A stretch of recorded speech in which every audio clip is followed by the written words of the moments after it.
Bem-vindas e bem-vindos a mais um Daria um Livro, programa onde Pedro Pacífico e eu, Sofia Alckmin, conversamos sobre livros, leituras e vários outros assuntos relacionados a esse tema que a gente tanto ama. A cada semana um convidado diferente e essa segunda temporada do Daria um Livro conta com um apoio muito especial do Iguatemi.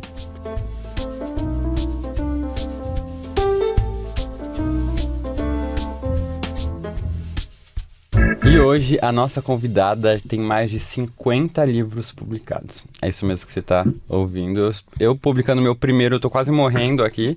Então imagina só a quantidade de trabalho. Ela é especialista em História do Brasil, concluiu doutorado em História Social na USP, pós-doutorado na École des Hautes Études nas Sciences Sociales na França. Lecionou História em várias universidades brasileiras, é autora de mais de 50 livros e já ganhou diversos prêmios literários nacionais e internacionais. Algumas de suas obras são Sobreviventes e Guerreiras, uma breve história da mulher no Brasil de 1500 a 2000, História das Mulheres no Brasil, Tarsila, uma vida doce e amarga, e Histórias íntimas, sexualidade e erotismo na história do Brasil. Estamos com ninguém menos, ninguém mais do que Mari Del Priore, aqui com essa nova edição de Histórias Íntimas, Sexualidade e Erotismo na História do Brasil, com uma capa linda. A gente vai conversar sobre esse, sobre outros livros. Muito bem-vinda, Mari, é um prazer ter aqui você com a gente. Bem-vinda. Sofia e Pedro sonhavam em vir esse programa. Esse programa é o máximo. A gente escreve, quer que as pessoas leiam, né? E quando a gente tem prazer em escrever, a coisa fica mais fácil ainda. Né? Você que escreve tanto, a gente quer ouvir muito sobre a sua história, a sua trajetória.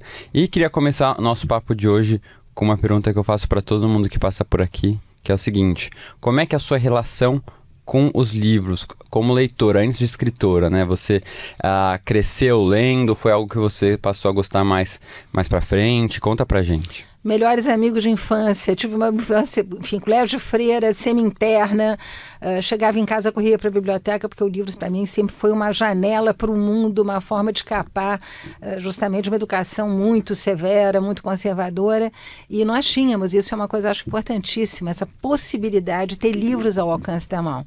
E pais muito distraídos, então eu podia ler de tudo, eu comecei a ler muito cedo e ler inclusive coisas que não eram dirigidas a meninas bem comportadas. E não tem nada melhor, né? Eu acho que é a Tatiana Belin que dizia, né? O livro proibido é aquele que nos leva para todos os demais. Então, eu comecei a ler muito cedo, li os russos, enfim, Jorge Amado, fui suspensa no Sion, porque tinha lido Jorge Amado, comentei com os coleguinhas. Sério? Lógico, não podia. Além de ser comunista num colégio de freiras francesas, falava de sexo, não era nem sexo, era sexo. Então, gente, para mim sempre foram os grandes amigos, e é gozado, porque quando o livro não terminava como eu queria, ou como eu supunha que deveria terminar, eu colava umas pagininhas no final com a minha interpretação do final feliz. Nossa, fantástico. Não é? Todo mundo tinha que casar e ser feliz para sempre. Então, Contos de fadas. Mas eu devorava tudo que caía nas minhas mãos. Comecei a ler muito cedo. Então já tinha uma veinha de escritora lá atrás. Total. E minha casa era frequentada por escritores também, enfim. Olegário Mariano, grande poeta, príncipe dos poetas, frequentava muito a minha casa. Então, você fica numa intimidade com a palavra, né? Você entende que a palavra pode te levar a algum lugar. Seus pais também eram leitores? Não. Não? Não, tinha uma biblioteca muito grande, eu herdei também do meu tio, que era um grande leitor, uma biblioteca enorme. Então, acesso aos livros, né? O Pierre Bourdieu, o sociólogo, diz sempre isso, né? É aí que a coisa, digamos, nobilita, possibilita uma mobilidade social. É o letramento, é a possibilidade da gente, através do livro, se constituir como ser humano, como cidadão, como homem, mulher, o que seja. Mas eu tinha total liberdade de ler o que eu quisesse. Foi muito bom, realmente foi muito bom. E Mary, você resolveu ir para a faculdade já com 3 filhos pequenos, né? Eu li numa matéria que você, inclusive, no primeiro ano tinha que voltar para casa para amamentar a Bel, exatamente, que é a sua caçula. O que te fez voltar a estudar, encarar uma faculdade com 3 filhos? Já existia essa paixão por história? Já era uma coisa que você queria? Você já se via seguindo um caminho, uma carreira acadêmica ou como escritora? Olha, Sofia, é tão interessante. Realmente, eu sempre tive muita vontade de fazer alguma coisa, porque a gente, na minha geração, ser mulher era ser mulher de alguém, né? Então você tinha que casar e ficar em casa, decorando a casa, preparando o Natal do ano que vem, enfim, aquelas coisas que a sua mãe certamente também conheceu. Mas eu sempre tive muita vontade e eu devo muito a São Paulo, gozada, eu sou muito grata a essa cidade, a tudo que eu aprendi aqui. Em São Paulo, eu aprendi que as mulheres trabalhavam. Então, as mulheres deviam ir em busca de alguma coisa para elas, né? E eu, no início, trabalhei com um grande antiquário, um paulistano, com quem eu aprendi tudo que eu sei sobre imobiliário, que povoa meus livros, né? Eu falo muito de interiores, eu faço questão absoluta de ser muito rigorosa nas descrições. Então, eu trabalhava muito com ele, tinha muita vontade de ficar oscilando entre museologia e história, aquela coisa de mulher que espera marido, né, na minha geração. Mas me joguei para a história, passei na PUC, justamente estava dando à luz a minha terceira Belzinha, a minha terceira filha, que eu ia amamentar em casa e voltava para assistir às aulas. Mas aí realmente abracei essa coisa, né? E sempre tive muita facilidade para escrever. Por quê? Porque eu lia muito. Né? Isso eu acho que uma coisa hidrata a outra sem parar. E saí da PUC, na época, muito marxista, era um saco aqueles cursos, você lia o mesmo livro marxista durante 3 anos, não havia variedade. Eu descobri Gilberto Freire ali, disse a mim mesma, eu quero fazer alguma coisa parecida. Fui tentar a pós-graduação na USP, onde tive o convite de uma grande professora para me orientar, Maria Luísa Marcílio. Mas eu nunca pensei em fazer carreira, quer dizer, nunca me passou pela cabeça ser professora, nada disso. E tinha voltado de Ilhabela numas férias e os colegas de pós-graduação começaram a me incentivar, faz o concurso, vai ter um concurso aí, vamos ver como é que é. Bom, gente, 43 inscritos, se não me engano, todo mundo suando, passando mal, tomando Lexotan para escrever. Eu me lembro que eu saía da Runner, que era uma academia de ginástica recém-fundada, ia com aquela roupinha de ginástica fazer prova na USP, era tão engraçado, todo mundo suando. E realmente caíram pontos que eu conhecia. Eu me lembro que a prova oral, que eu nunca tinha dado uma aula na minha vida, mas eu sempre adorei arquivos, né? Eu digo que lá a gente vai ouvir a voz dos mortos contando histórias pra gente, e nessa época pro pós eu já estava trabalhando muito aqui no arquivo da Curia Metropolitana, caiu um ponto também que eu dominava, eu contei uma história ali pra banca, né? E o meu marido na época ficava batendo no vidro da janela da sala, apontando para o relógio, lembrando que nós tínhamos um jantar. Então realmente minha vida mudou completamente quando eu entrei para a universidade. Foi uma experiência linda me tornar professora da USP. Eu adorava os alunos e aprendi muito com eles. Ensinava pouquíssimo, contava histórias o tempo inteiro, engambelava, fazia sopa de pedras. Não sabia, não tinha formação para aquilo. Mas foram quase 12 anos em que eu aprendi muito. Foi maravilhoso e escrevi muito, porque foi a época... Nós comentávamos isso um pouco antes, em que as ciências humanas estavam na moda, os anos 80, 90. Então foi a época também que o Goldenberg era o reitor, tinha aquela coisa da produtividade. Eu sentava de tarde, escrevia um artigo atrás do outro, um livro atrás do outro.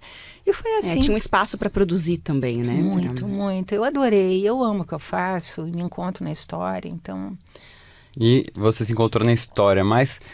Dentro da história, como é que foi a escolha por alguns temas específicos, né? Você fala muito sobre a história da mulher, especificamente, em vários dos seus livros. Pedro, primeiro peguei a segunda onda feminista, né? Eu estava chegando na universidade, inclusive, professores estavam trabalhando com a questão da mulher, e eu sempre tive a oportunidade de ir muito para a Europa, então também estava vendo ali as coisas acontecendo, livros sendo publicados.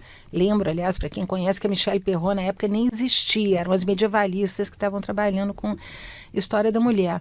Então, embalei nisso, né? Os livros foram muito bem sucedidos, ganhei logo um jabuti quando eu coordenei a História das Mulheres no Brasil para Contexto, e comecei a surfar, mas eu digo sempre que eu não sou um historiador mergulhador que fica sempre no mesmo assunto, deixa eu pesquisar mais um pouquinho, isso, não.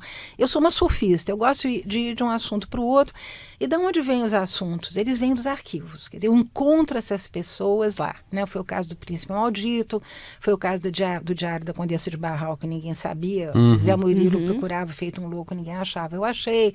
Então, eu sou sempre levada, quer dizer, por aquilo que eu vejo nos arquivos. E aí eu digo, olha, está aqui uma ideia legal. Agora, eu procuro combinar a história do Brasil com o que eu chamo de problemas de sociedade, né, societais, se você quiser. No que as pessoas estão pensando hoje? Como é que eu posso trazer história para mais perto delas. E é isso que eu faço, e numa linguagem que não tem nada a ver com a linguagem acadêmica, que eu sempre detestei, achava um porre. Eu dizia para os colegas, nós não vamos conseguir levar a história para fora da academia se continuar escrevendo desse jeito, né? Senão fica só escrevendo todo mundo para a própria bolha, né? E não consegue furar a bolha. Não, uma novilíngua, né? Como, enfim. E foi assim, tudo com prazer, legal, descobrindo coisas, pesquisando no mundo todo. Eu trabalhei em arquivos nos lugares mais exóticos que você possa imaginar. E gosto muito do que eu faço e faço com muito, a palavra é essa mesmo, tesão. Eu adoro. Descobrir um assunto novo para mim é uma viagem. Demais.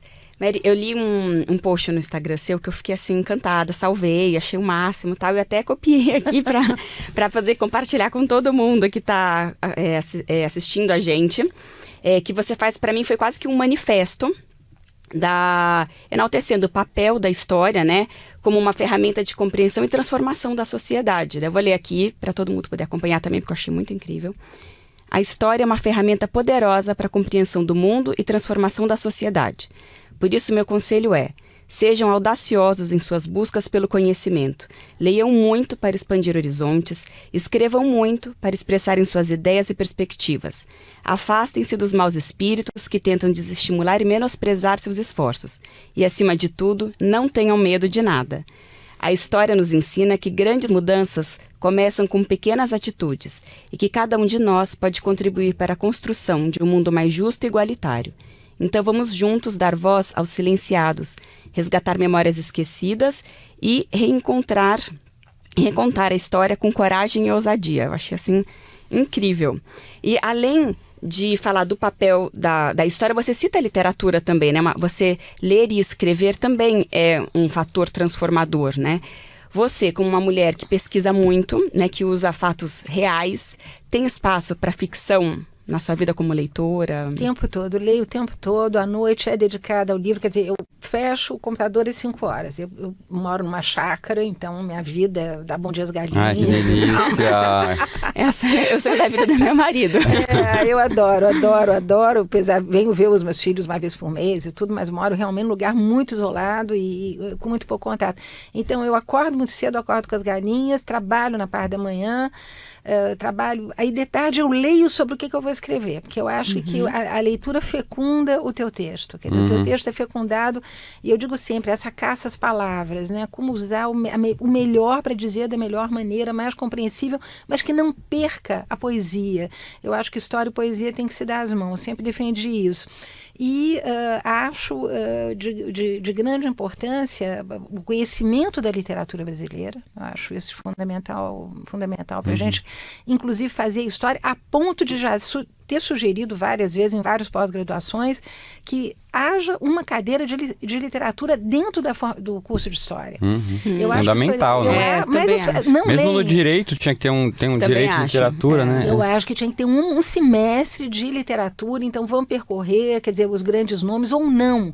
Eu descobri, Sofia, escrevendo aquela coleção que eu fiz para a Leia, que chama-se Histórias da Gente Brasileira, tem um volume que eu fiz sobre os primeiros anos da República Brasileira, até os anos 30, até 40, 50, eu só usei memorialistas brasileiros. Eles são geniais, eles contam o dia a dia do que foi esse Brasil de 1900 a 1950, costumes, hábitos, formas de namoro. Quer dizer, me lembro do Veríssimo contando a primeira vez que ele vai num bordel, que ele vai visitar uma prostituta, que ele manda apagar a luz, que a mulher levanta. Quer dizer, são coisas assim, detalhes. A Zélia Cardoso de Mello contando aqui a Revolução de 32 em São Paulo, que ela brincava nas trincheiras. Então você vê que a história está na memória dessas pessoas, né? E como nós sabemos que a história não é a verdade, mas é aquela verdade que nós, historiadores, construímos a partir de uma documentação que a gente achou. Ali, ninguém sabe exatamente o que aconteceu, mas a gente se aproxima e coteja também com outros problemas, com outros trabalhos, não é invenção de ninguém. Tem essa preocupação de ser uma construção coletiva, mas sem dúvida nenhuma, ninguém sabe exatamente... Não, né? Aproveitando que você está falando isso, o que você acha dos romances históricos, né? Quando a gente cria toda aquela novela em cima de um fato. Maravilhoso. De uma época... Maravilhoso. Há um preconceito no Brasil contra o romance histórico. Por isso a minha pergunta. Nossa, eu amo. Eu acho ridículo. Quer dizer, você vai para a Europa, você entra em qualquer metrô, você entra em qualquer livraria, centenas de romances históricos. Os anglo-saxões são fortíssimos em romances históricos, os franceses também, os espanhóis também.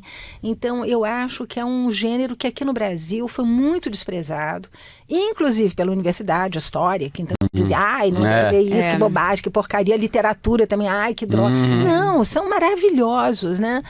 Tem um autor gaúcho que eu adoro, que você deve conhecer, tem um nome que repete, o Machado de Machado, Samir Machado de Machado.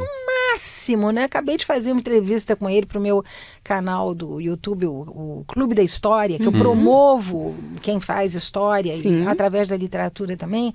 E eu acho que é sensacional, né? Mas há uma dificuldade muito grande de publicação. Eu acho que nem todos são tão bons quanto, por exemplo, os que o Samir escreve. Quer dizer, eu acho que falta, porque aí Deus e o Diabo estão no detalhe, né? No romance histórico, que é o que caracteriza. Ele tem o que eu morro de vontade de ler, que é o Homens Elegantes, né? Ele até traz uma questão de né? Todos os heróis dele são gays, todos. Isso é muito legal, porque não tem muito, né? Quando você lê livros históricos de momentos passados, esses personagens estavam apagados, e com certeza tinham pessoas gays naquela época. Lógico, todos os heróis deles são gays, o cara escreve bem pra caramba, valorizo demais o romance histórico. Você se diverte aprendendo. Por que não, né? É isso. É uma maneira muito leve, até às vezes de você até absorver a história, né? E pra quem não é da academia, então não vai querer ler aqueles textos tão profundos e densos, porque é muito difícil, então... Muito chato, né? Mais didáticos, né? E aí, então, quer dizer que à noite o que você lê é mais pra ficção? Ficção, eu leio muita ficção estrangeira. Eu sou apaixonada, primeiro pelos grandes escritores do século XX, Mitteleurope, franceses, ingleses, e estou sempre revisitando e leio em língua estrangeira, porque a musicalidade também do francês, do inglês, vai te ajudando a conhecer a musicalidade da tua própria língua, né? Muitas vezes você fica buscando um termo em português e muitas vezes uma palavra estrangeira te ajuda a encontrar esse termo mais rapidamente. Sim. E você que escreveu já muito sobre a história do Brasil, quando a gente, assim, até em conversas das pessoas, a gente sabe que tem muitos mitos, né? Tem muitas ideias, assim, que acabam passando de uma pessoa para outra, um telefone sem fio sobre a história do Brasil. Conta pra gente, assim, tem algum mito, alguma história meio mal contada que as pessoas acham que, na verdade, não é bem assim? Olha, eu digo a você que isso me preocupa muito, porque eu acho que esses mitos, inclusive, hoje povoam o imaginário dos jornalistas que não estão lendo mais história, né? Por exemplo, Dona Maria I a Louca, sobre quem eu fiz um livro, e mãe de Dom João VI e tal, e conhecida como a Louca, uma mulher que tem uma história absolutamente apaixonante, foi uma política habílima, fez tratados internacionais, criou uma burocracia importantíssima em Portugal para fazer o aparelho do Estado funcionar, criou academias, Academia de Ciências, onde o Zé Bonifácio vai estudar, uma figura importantíssima, e que teve, o que era uma raridade, um casamento felicíssimo. Ela e o marido, Dom Pedro, eram carne e unha, se amavam. Ela era uma rainha extremamente popular, que andava nas procissões junto com os portugueses, ia para as festas juninas com eles, adorada a ponto de quando eles vieram para o Brasil, os portugueses escreverem pedindo para ela voltar. E o que acontece com essa mulher? Ela em 3 anos perde o marido que ela adorava, o filho que ela estava preparando para sucedê-la no trono e que era a paixão da vida dela, a filha com quem ela se correspondia, com quem ela tinha uma amizade enorme, o genro que era um príncipe espanhol que mandava presentes para ela e se correspondia com ela, todos os netinhos, o padre confessou, quer dizer, ela perde em 3 anos as pessoas que lhe eram mais caras, né? Como é que você se sentiria numa época que não tinha psicanálise, pílula azul para você sentir melhor, o rosa, o verde, ou sei lá o quê? A mulher deprimiu, né? Ficou completamente acabrunhada e por conta disso passou a ser considerada louca. Na época, inclusive, tem um dado interessante, é que a medicina portuguesa achava que quando as pessoas adoeciam era por pecados cometidos. Como ela era uma mulher muito piedosa, beata mesmo, e ela sabia que ela não cometia nenhum pecado, ela começou a achar que ela estava pagando pelos pecados do pai, que queimava judeus, que perseguiu os jesuítas, enfim, é uma história enorme. Mas é interessante como a doença dela é uma doença criada na imaginação dela, porque ela se sente habitada por Satã. Ela diz, bom, mas eu estou perdendo todas as pessoas que eu amo, algo de errado. Eu fiz, Satã está perto de mim. E melancolia era considerado o banho do demônio na época. Então ela fica melancólica e vira uma louca, né? Outro mito também patético, a nossa Carlota Joaquina, uma mulher absolutamente ambiciosa politicamente, inteligentíssima, que aliás adorava a Dona Maria, que era a sogra dela, criou muito bem as filhas, casou as filhas com reis espanhóis, se lhe atribuía um furor uterino ou coisa que o valha, ninguém estava na cama, não há provas disso. E uma personagem bastante atraente pela sua, digamos, o fato de ser tão venenosa, tão capciosa, que ela envenena o marido finalmente, né? O Dom João VI morre. Ela chega às vias de fato. Ela chega às vias de fato. Foi ela que ministrou lá as gotinhas, não creio. Mas ela significava uma facção dentro digamos, da política portuguesa que justificava isso. Mas é uma mulher interessantíssima. Então, por que pegar sempre pelo lado... E que ficou resumida, né, a esse furor. A uma ninfômana, idiota, feia, sabe? Eu acho que esses atributos todos têm que ser revistos, mas eu acho que há que se ler mais história. Né? Vou voltar um pouquinho aqui no que o Pedro falou de ser... É um tema recorrente, né? O papel da mulher na nossa sociedade, seja falando de lutas femininas, padrões de beleza, política, e acho que até mais principalmente a violência contra a mulher na nossa sociedade, né? Como você vê o papel da mulher hoje? Você vê quais são as grandes diferenças da sua juventude, a mulher na sua juventude, para hoje em dia, a liberdade que a gente tem, né, aqui? E você acha que, olhando assim, existe algum risco para os direitos já adquiridos das mulheres? Nenhum. Eu acho que as conquistas, digo sempre... Já não tem mais volta, né? Não, é um movimento feminista, foi a única revolução que deu certo no século XX, né? Os comunistas estão lá na Coreia, desapareceram, não tem mais risco nenhum de comunismo, e eu acho que nós estamos conseguindo muita coisa. Você pega, por exemplo, de 80 para cá, da Constituinte, que seu pai conhecia muito bem, e de uma figura, inclusive, que é detratada pelo público e tal, que é o José Sarney, que era nosso presidente na época, data dali as primeiras conquistas, secretarias para a mulher, uma preocupação de violência contra a mulher, saúde da mulher, isso tudo entra na pauta da política nesse momento, nos anos 80, junto, óbvio, com a segunda revolução feminista, mas eu diria muito mais também por um olhar vindo de cima. Nós temos uma coisa fantástica na Constituinte, que são deputadas de partidos inteiramente diversos, que deveriam estar se engalfinhando, que se juntam para aprovar na Constituição vários direitos para a mulher brasileira, e desde então eu acho que a gente só vem conquistando direitos, né? A proteção à mulher, a sociedade, eu acho que está mais solerte, mas eu não acredito absolutamente que nós estejamos vivendo numa sociedade igualitária, liberal, como querem alguns, longe disso. A sociedade brasileira é conservadora, tivemos aí mostras disso nos últimos anos, e conservadora em costumes. Essa é uma pauta que encontra muita resistência para mudanças, né? E falando especificamente sobre padrão de beleza, que também é um assunto que está... Né, padrão estético que está nos seus livros. Você acha que um pouco do passado da história do Brasil, da formação da sociedade brasileira, explica a forma com que a nossa sociedade atual está lidando com o próprio corpo, com essa obrigação e essa necessidade o tempo todo, né, de se enquadrar num padrão de estética?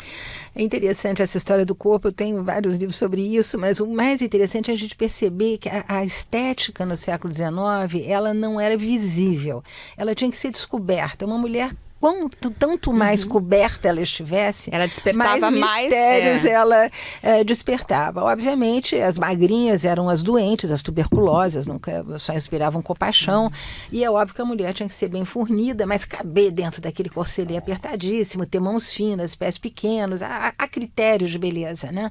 Mas, curiosamente, se você pegar o romance do século XIX, você vai ver que o padrão de beleza não é estético, é elegância.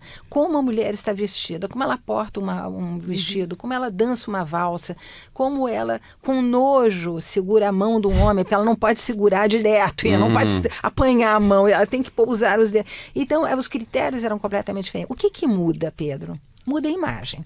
É quando entra a fotografia, é quando entra o cinema, que os padrões estéticos começam a se impor.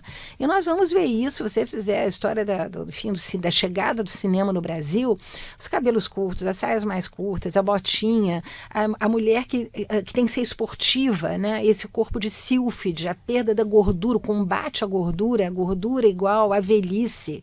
Mulher gorda era mulher velha.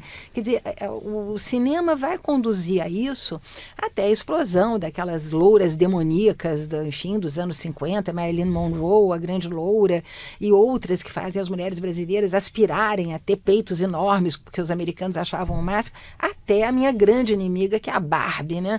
Eu sempre fustiguei a Barbie de todo jeito. E ela tá de volta. Nossa, porque a Barbie fazia as meninas quererem consumir uma forma longilínea. Eu tenho um livro, inclusive, em que eu entrevistei os cirurgiões plásticos no Rio, e um deles, muito famoso, me disse: a mulher brasileira tem bunda, tem peito, é gordinha, baixinha, elas chegam aqui, querem que eu faça tudo, faço zíper, era a expressão que ele usava, né, para virar uma Barbie. Então, eu acho que somos, uma vez disse isso no encontro também de revista feminina, e ficaram muito furiosas comigo, porque eu disse: eu acho que as revistas são realmente o meio e a mensagem, né, para levar estereótipos físicos.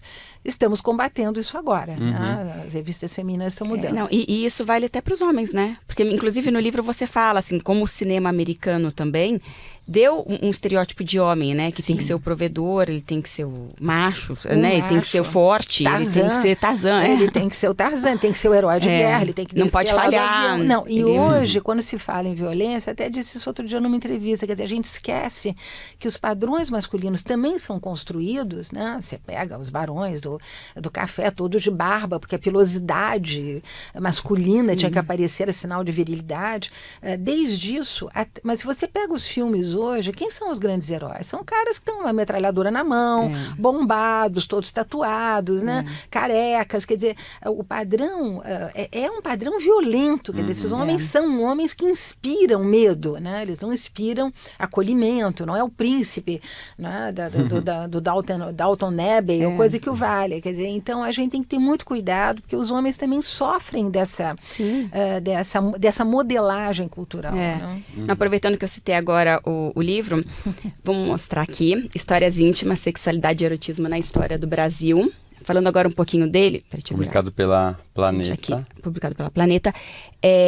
Nele também, a Mary, ela conta, você vai contando assim, a história da sexualidade, intimidade, desde a vinda da corte para o Brasil até os dias atuais, né? E é um livro, aproveitando, delicioso de ler. Eu amei, tem momentos, inclusive, divertidos, com coisas que você não pensa muito, assim, quando você lê, você realmente se dá conta. A questão, assim, as pessoas não se beijavam, né, naquela época, até por uma questão de costumes, até porque não existia pasta de dente, escova de dente. Depois, o contato íntimo era sempre com roupa, as pessoas moravam em casas, às vezes, muitas vezes, várias pessoas no mesmo cômodo, não tinha chave, tinham cômodos sem portas. Então, assim, as relações íntimas não eram, às vezes, nem dentro de casa, eram no mato. E coisas assim que a gente, às vezes, cria fantasias na nossa cabeça de como era e que são completamente diferentes. Tenta transportar a nossa realidade para aquela época. Né? Exatamente. E muito também pelos filmes, pelas coisas que a gente lê e tudo mais, né? E eu achei super interessante, assim, gostoso de ler, parabéns. E a gente você vai indo até os dias de hoje aqui para contar pra gente. Hoje em dia, pensando agora nos dias atuais, a gente imagina que exista muita liberdade sexual na nossa sociedade e tal. Mas você acha que ainda existe muita...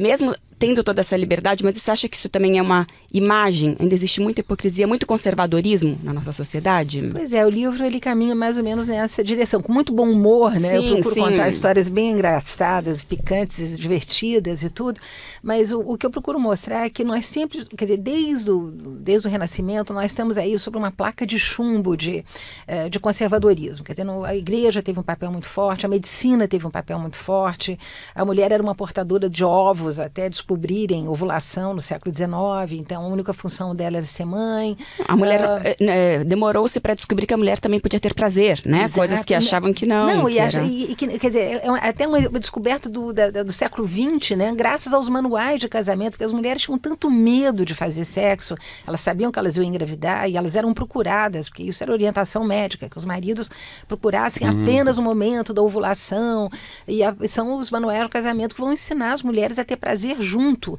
mas admoestando sempre os homens de que se a coisa pegasse muito fogo, que eles virassem a mulher de lado, para elas não ficarem muito entusiasmadas.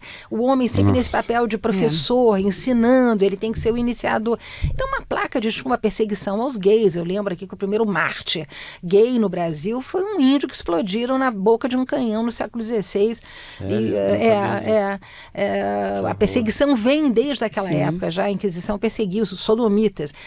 É uma lenta chapa de chumbo que vai se colocando, mas que tem sempre brechas, né? As pessoas sempre acham brechas. Sim, que foi o caso da igreja que você conta, né? Exatamente.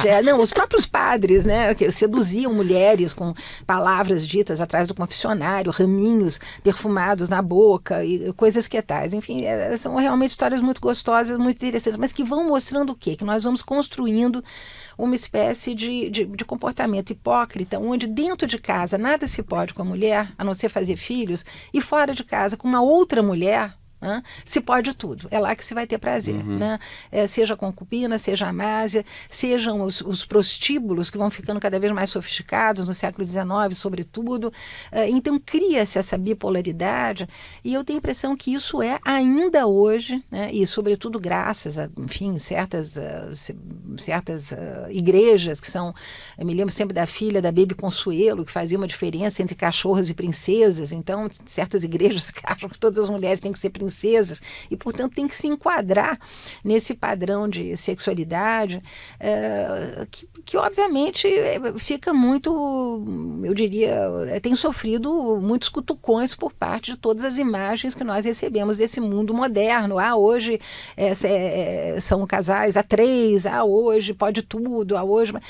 Não é bem assim. Eu acho que para isso ser incorporado pela sociedade brasileira vai demorar muito, mas é preciso que a gente combata essa hipocrisia. Né? O que não dá mais, eu termino o livro dizendo isso, é que essa privacidade que foi lentamente construída, que nós passamos da casinha, que a janela não tinha tramela, a porta não fechava, todo mundo sabia o que estava acontecendo e, portanto, se fazia amor no matinho. Né? Essa construção de uma privacidade burguesa, né? Que hoje está estilhaçada por conta das redes e da mídia e tudo mais, é preciso que isso nos ajude a nos olharmos no espelho e nos perguntarmos quem somos. Quer dizer, na rua a gente pode dar risada, contar piada suja, querer desejar a mulher do próximo, ser amigo do preto ou do gay, mas chega em casa, faz piada com o preto e com o gay, sabe? Aí não quer fazer nada com a mulher. Quer dizer, quem somos nós? Né? Vamos aproveitar que essas mudanças, elas se instaurando ou não,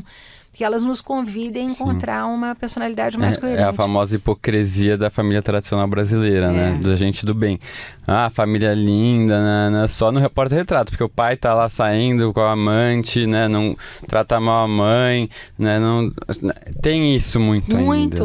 E é legal que você faz todo esse panorama, né? Vai vindo de lá e termina com essa reflexão mesmo, né? E deixa essa reflexão de quem somos nós mesmo, né?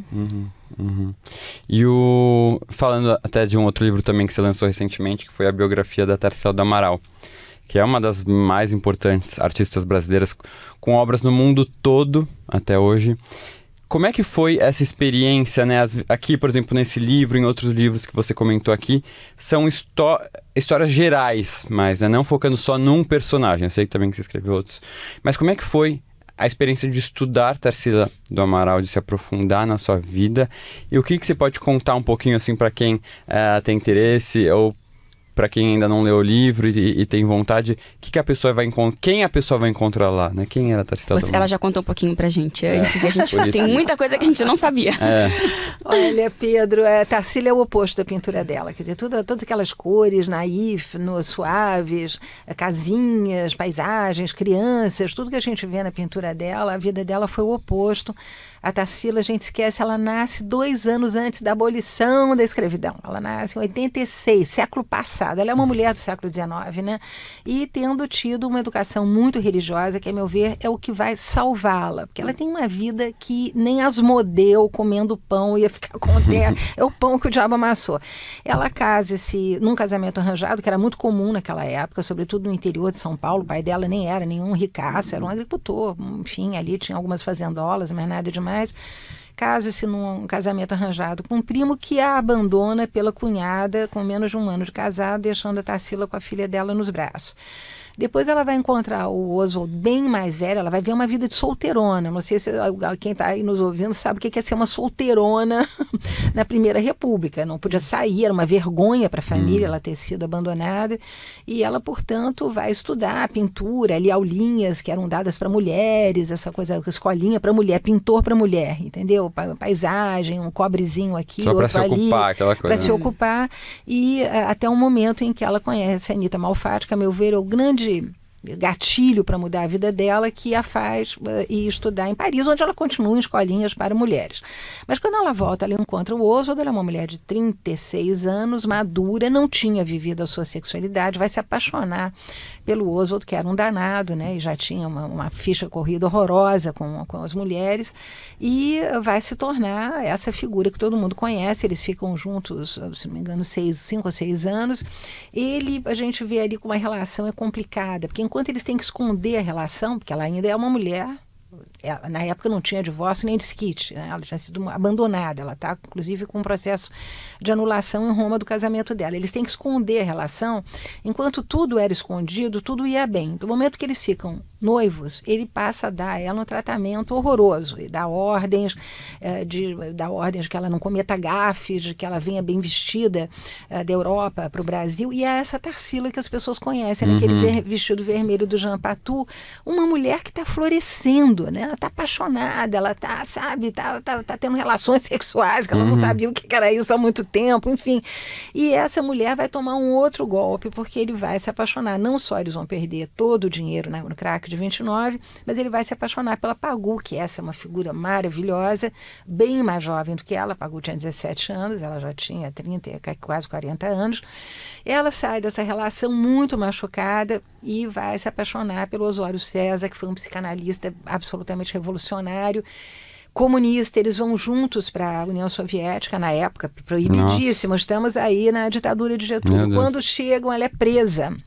Ela e ele, por fazerem propaganda pró-comunista.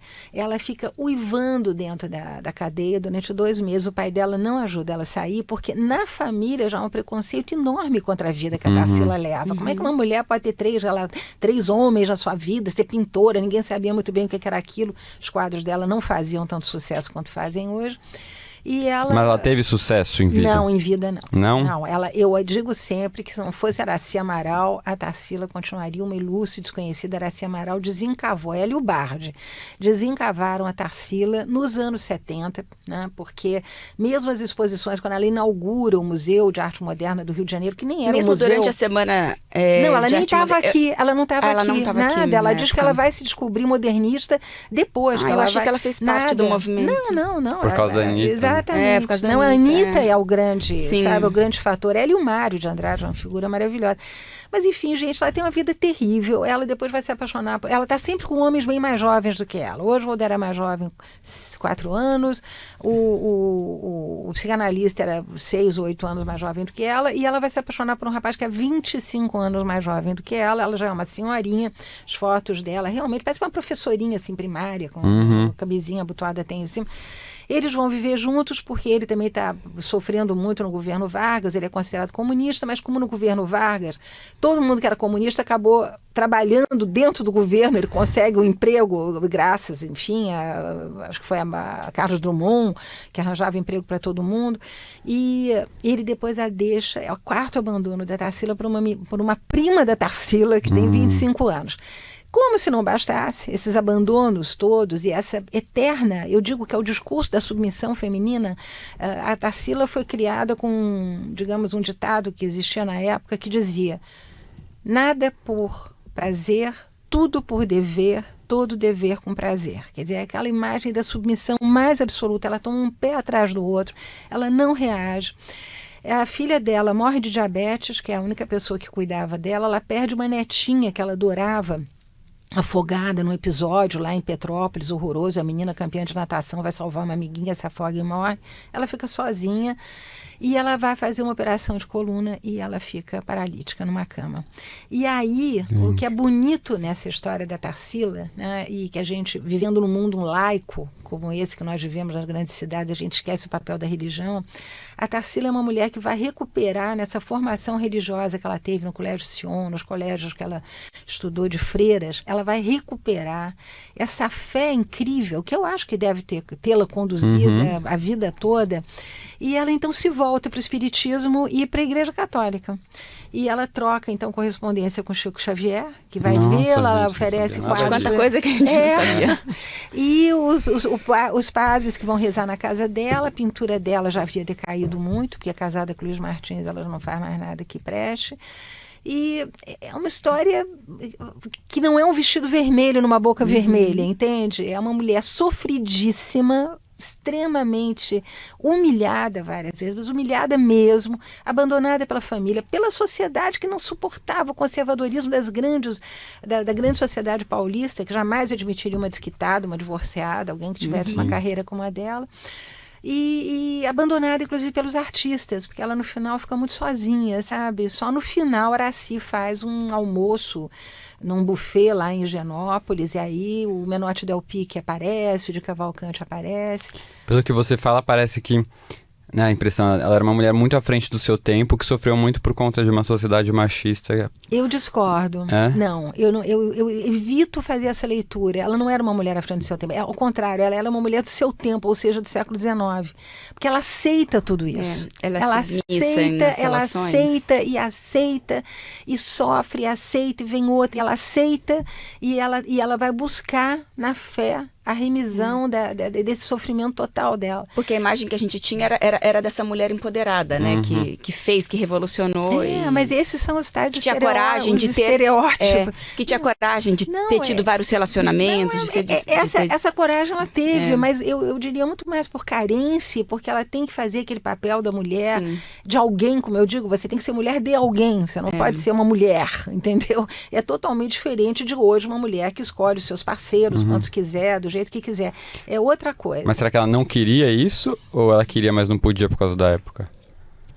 Olha, é um conservadorismo tão grande que ela tem que enfrentar. Eu acho difícil ela ter se extirpado, a palavra é bem essa, quer dizer, ela ter se arrancado dessa formação familiar, família de agricultores do interior, fazendo o papel da boa esposa, da boa... Agora, ela vai sendo levada de um lado para o outro, né? Porque ela não é mais aceita na sociedade.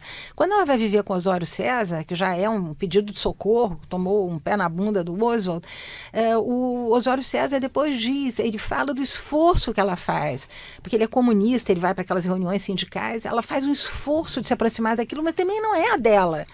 Então, ela é uma mulher completamente estiolada, né? Pelo seu tempo. Mas não porque ela é empoderada, mas porque o tempo que é assim, e ela não consegue se encaixar em nenhuma das caixinhas possíveis. Então ela migra de uma caixinha para outra e, curiosamente, ela é uma mulher boníssima, nunca se negou a nada, ajudou o Oswald depois, ilustrando os livros dele, só se referia aos homens da vida dela com grandes elogios.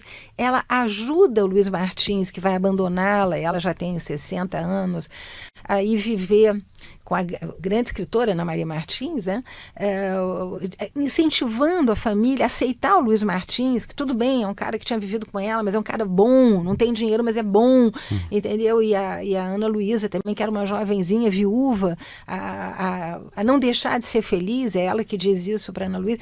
Então você vê que é uma pessoa de uma bondade interior, forjada ali naquele colégio de freiras, ouvindo missa, entende? Acreditando que a caridade salva, que é uma formação religiosa muito forte que a gente sente nela, não é uma mulher, me jogo, né? Não é isso, não. E já que o nome do podcast aqui é Daria um Livro, a gente quer saber se você tem alguma história da sua vida que daria um livro. Pode ser algo, né, que marcou na sua carreira, história de família, de infância, juventude, que tenha contribuído para a sua formação pessoal, profissional, assim, alguma história que você acha que seria legal de compartilhar com a gente. Olha, assim, nada de muito excepcional. Eu acho assim, eu sou uma mulher mediana que quis estudar a um dado momento da vida, que adora os filhos, que tem uma vida familiar super estável, eu tenho um super marido que me ajuda muito, que lê as minhas coisas. Aliás, ele diz sempre, a primeira leitura, ele sempre me diz, tá uma porcaria, que é pra melhorar.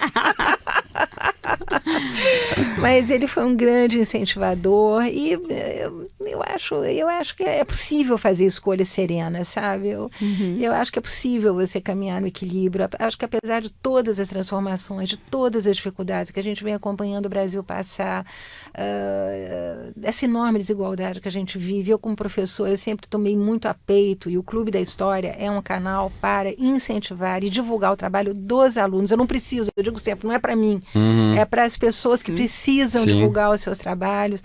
E eu acho que e é isso que a Sofia tão gentilmente leu, quer dizer, eu acho que é do pequenininho, né? Eu acho que a gente tem que agir no pequeno, ali à volta da gente, para melhorar aí a vida das pessoas. Mas agir, sair do palavrório, do blá blá blá, e tá sentindo que tá fazendo alguma coisa. E aí eu acho que a gente consegue ver o copo mais cheio, sabe? Então, agora a gente chegou na parte do podcast que faz muito sucesso, que são as dicas de livros. Então agora a gente queria saber de você uma dica de um livro que marcou a sua vida, ou que você indica para todo mundo, que todo mundo deveria ler, um livro especial para você. Olha, acho que sem dúvida nenhuma Casa Grande Senzala de Gilberto Freire, que a gente tem que conhecer melhor o passado, conhecer melhor a história. Mas em termos de literatura, tudo que cai nas mãos, né? Eu sou uma devoradora de livros marcaram a sua vida quando fala de literatura? Enfim, Milan Kundera para mim é uma bíblia, né? Um cara que eu leio, releio, acho um super Insustentável arte. Leveza do Ser. A Leveza do Ser. Não todos os livros dele, né? São eu só li esse. Absolutamente espetaculares. E a Simone de Beauvoir, um pouco obrigatório e tal para nós mulheres. Eu agora estou lendo o livro dela sobre a velhice. Eu estou com 70 anos, então a gente começa a ter dor no joelho, começa a lembrar que está ficando velha, né? E eu acho assim o livro dela espetacular, porque ela faz uma grande meditação sobre a questão da velhice, mas... Qual que é o livro?